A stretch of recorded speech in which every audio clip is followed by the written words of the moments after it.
a graça e a paz do Senhor Jesus estejam com você. Hoje falaremos um pouco sobre a lição 11 da Escola Dominical, que tem por título Presbítero, Bispo ou Ancião. Inicialmente, vamos separar as palavras presbítero e ancião, porque estão etimologicamente relacionadas, já que se referem à idade. Já a palavra bispo está atrelada à sua função, independente da idade da pessoa. Uma fonte que eu gosto de consultar para conferir palavras antes do período Koiné, que é chamado período helenístico, são as obras de Homero. Nesse caso, na Ilíada, nós vamos encontrar a palavra presbíteros, e ela é utilizada com esse sentido de mais velho. No volume 11, quando há o diálogo entre Nestor e Patroclo, aqui ele está falando a este dizendo que, embora Aquiles tenha um bom nascimento, ele tem uma diferença de idade. E o texto então diz assim: Genen men hyperteros estin Achilleus, embora de nascimento superior seja Aquiles, presbíteros, mais velho, de esse, quer dizer, você é mais velho do que ele. Esse é o sentido da palavra já naquele tempo, 800 anos antes de Cristo. Posteriormente, 500 anos depois, nós vamos encontrar Aristóteles escrevendo essa mesma palavra com esse sentido também. Em sua obra chamada Política, em que ele trata dos cidadãos, no volume 5, ele usa essa expressão, eniarrothe, mas em alguns casos, ho presbíteros que ho neóteros, o mais velho e o mais novo. A palavra presbítero aqui aparece mais uma vez no comparativo, e é assim que ela é usada 67 vezes no Novo Testamento. Em latim traduziu-se presbítero para antianos, ancião. Posteriormente, em função do sistema eclesiástico, incorporou-se a palavra também em latim como ela era escrita em grego. Foi feita então uma transliteração. Transliterar é trocar uma letra grega por uma letra latina, ficando desta mesma forma, e sendo usada mais para fins eclesiásticos. Com relação à palavra bispo, nós encontramos uma outra função etimológica. É a junção de duas palavras gregas. A preposição primária básica epi, que quer dizer sobre, em cima de, junto com a palavra skopos, mira, alvo, foco.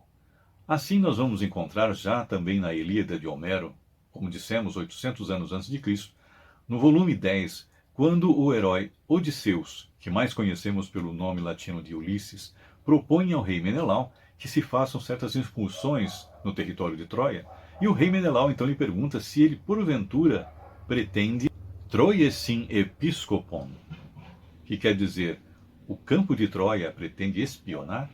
Interessante que eu tenho uma edição antiga da Ilíada em que essa palavra aparece separado, epi e skopos. Outras versões trazem de forma junta. Mas ali o sentido era de espionar, espiar com um alvo, com um objetivo, com um foco.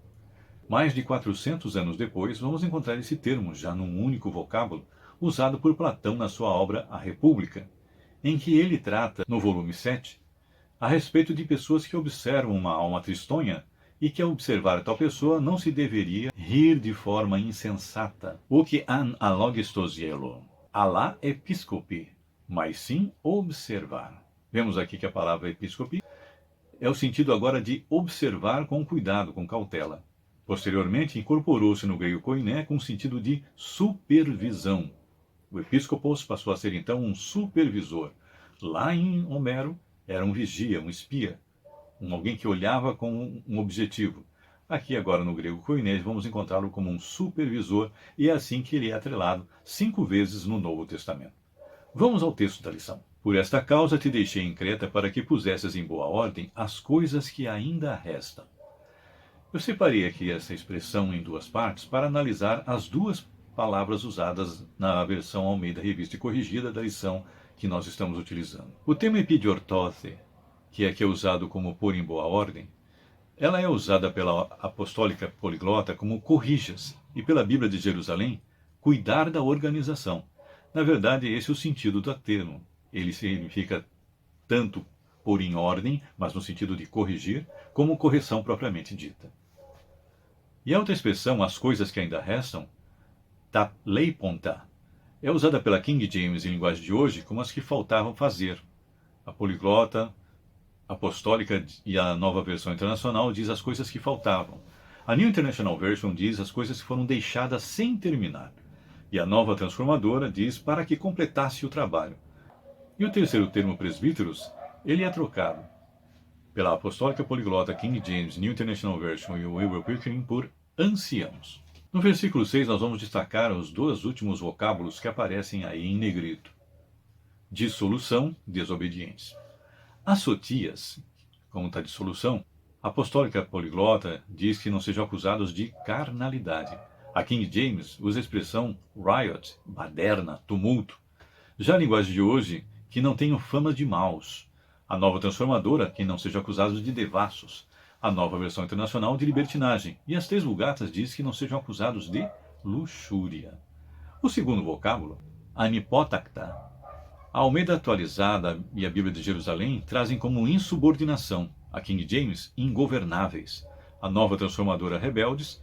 E a Nova Versão Internacional e as Três Vulgatas como insubmissão. No versículo 7 nós vamos dar atenção a 5 palavras. A primeira e a segunda, bispo e dispenseiro, são usadas pela Bíblia de Jerusalém, transliteradas do grego para o português. Assim, episcopon, bispo, na Bíblia de Jerusalém fica episcopo, e oikonomon, quer dizer, o mordomo que cuida da casa, é traduzida na Bíblia de Jerusalém como ecônomo. Já as expressões não soberbo nem iracundo, me autade, é usada pela Almeida Atualizada Nova Transformadora como não arrogante. A Apostólica Poliglota Wilbur Pickering e a King James, não obstinado. A Bíblia de Jerusalém, não presunçoso.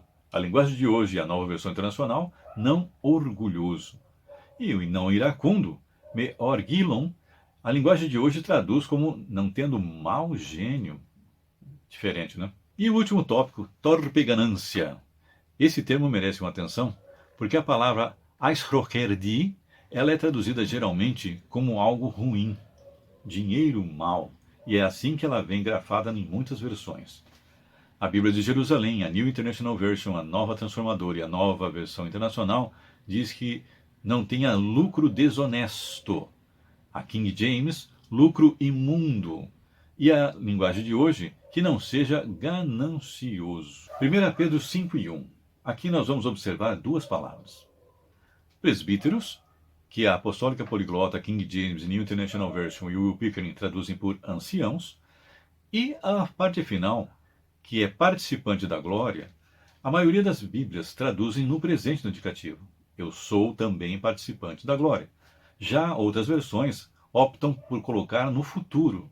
Assim, a linguagem de hoje, vou tornar parte da glória, a Nova Transformadora, também participarei da glória, a New International Version e a Nova Versão Internacional diz, alguém que participará da glória.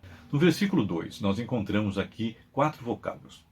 Primeiro, força, anankastos. A Bíblia de Jerusalém diz não por coação. A Almeida Atualizada, King James, não por constrangimento. A linguagem de hoje, Nova Transformadora, não de má vontade. A New International Version, não por dever. A Nova Versão Internacional, não por obrigação.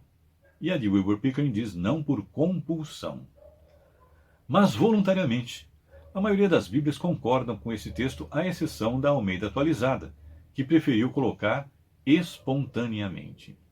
O terceiro tema é aquela palavra que já vimos antes, a torpe ganância.